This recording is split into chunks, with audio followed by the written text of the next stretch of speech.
I was in a very dark time in my career. I hadn't had a movie made in a while. I was known as difficult. I was combative. Nothing was working. I was writing scripts that didn't work. My deals at Fox and other places, I got fired. And I had a Jesuit friend, we can be religious now, a Jesuit friend who, Irish Catholic, who we both had similar feelings about screenwriting and screenplays, and he traveled all around the world with this amazing German female camera person. And they would film these kind of religious documentaries, not overtly, but about faith and about the phenomenon of faith. And he would call me once a year out of the blue from somewhere. And it'd always be late at night, I had too much wine, I'm sitting there looking at the computer screen going, I hate this, you know, what's wrong with me? Bart Gavigan called me at midnight one night in my barn. Jim, got that beautiful Irish lilt. Man, and I said, where are you, Bart? He said, well, I'm in Switzerland. That's great, what are you doing? He said, well, I was on the Matterhorn today. What are you doing on the Matterhorn? I said, well, I'll tell you, I'm glad you asked. And he'd been up El Capitan with these fantastic men who would dive off the top of El Capitan and paraglide down into the valley. You know, and he said he was interviewing all these young 24-year-old, 25-year-old perfect body specimens, you know, and he got to the last guy on the end of the row who looked fit but was not 24 years old. And the guy said, no, you're right, I'm over 50. And Bart says, why at your age would you take this up? He said, well, I'm glad you asked, I'll tell you.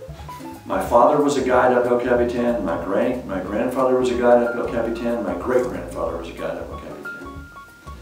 So I woke up on my 50th birthday on the face of El Capitan, freezing cold. Everybody spiked into the side of the wall with their hammocks, you know, and I looked and I still had 1,500 feet to get to the damn top of the mountain. And I was miserable. Every bone in my body ached. He said, so I woke everybody up and we started to line up and clink the spikes in to line up the last 1,500 feet, and suddenly I felt a body fall behind me. And then he said, I went, oh no. It's my birthday, I've never lost a climber, and I've got one I just lost. He's going, don't look down, everybody face the wall.